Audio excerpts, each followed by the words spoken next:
Hi friends, ನಾವು ಬಂದಿದ್ದೀವಿ ಇಲ್ಲಿ ಕುಂಭಮೇಳ ಪ್ರಯಾಗರಾಜ್ಗೆ. ನೋಡಿ ಇಲ್ಲಿ ತ್ರಿವೇಣಿ ಸಂಗಮ, ಇಲ್ಲಿ ನೋಡಿ ಕಾಣ್ತಾ ಇದೆ ಬ್ರಿಡ್ಜು. ಅದೇ ನೋಡಿ ತ್ರಿವೇಣಿ ಸಂಗಮ ಬ್ರಿಡ್ಜಲ್ಲಿ ಸ್ನಾನ ಮಾಡೋದು. ಇಲ್ಲಿ ಸ್ನಾನ ಮಾಡೋಕ್ಕಂತ ಬಂದಿದ್ದೀವಿ. ನೋಡಿ ಎಷ್ಟು ರಶ್ ಇದೆ, ಇಲ್ಲಿ ನೋಡಿ ತೋರಿಸ್ತೀನಿ ನಿಮಗೆ.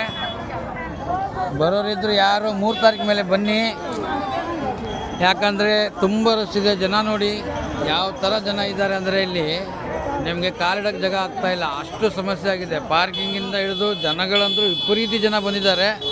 ನೋಡಿ ಕರೆಕ್ಟಾಗಿ ಜನಗಳು ಅಂದರೆ ಒಂದು ಬೈಕ್ ಸಹಿತ ಬಿಡ್ತಾ ಇಲ್ಲ, ಜನ ಅಷ್ಟು ಜನ ಕ್ರೌಡ್ ಇದ್ದಾರೆ.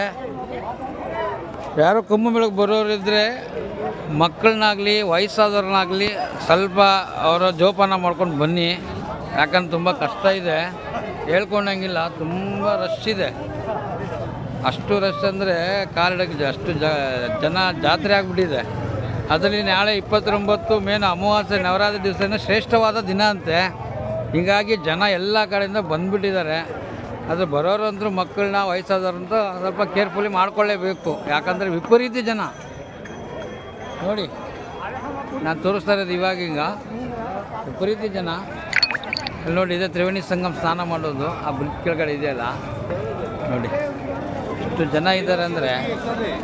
ನಾವೇ ನಡ್ಕೊಂಡು ಬಂದಿದ್ದೀವಿ, ಈಗ 8 ಕಿಲೋಮೀಟ್ರ್ ನಡ್ಕೊಂಡು ಬಂದಿದ್ದೀವಿ. ಅಲ್ಲಿ ಪಾರ್ಕಿಂಗಿಂದ ಬಸ್ ಕಡೆಯಿಂದ 8 ಕಿಲೋಮೀಟ್ರ್ ನಡ್ಕೊಂಡೇ ಬಂದಿದ್ದೀವಿ. ಯಾವುದೂ ಗಾಡಿ ಬಿಡ್ತಾ ಇಲ್ಲ, ಆಟೋ ಇಲ್ಲ, ಏನಿಲ್ಲ. ತುಂಬ ಕಷ್ಟ ಇದೆ. ಬರೋರು ಹುಷಾರಾಗಿ ಬನ್ನಿ ಸರ್, ಯಾಕಂದರೆ ಭಾಳ ತುಂಬ ಕ್ರೌಡ್ ಇದೆ. ನೋಡಿ ನಾನು ಇನ್ನೂ ಇವಾಗ ತೋರಿಸಿ, ಇನ್ನು ಮುಂದೆ ಅಂತೂ ಜಾತ್ರೆ ಆಗಿದೆ, ಅಷ್ಟು ಜನ ಇದ್ದಾರೆ ಅಲ್ಲಿ.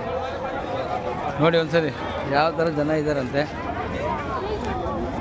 ಓಕೆ ಫ್ರೆಂಡ್ಸ್, ಮತ್ತೆ ಸಿಗ್ತೀನಿ ಸಂಗಮ ಹತ್ರ ಹೋಗಿ. ಅಲ್ಲಿ ಹೋದಾಗ ನಿಮಗೆ ಹೇಳ್ತೀನಿ ಏನಂತ. ಬಾಯ್. ರಾಮರಾಣಿ ಆಪಾತ.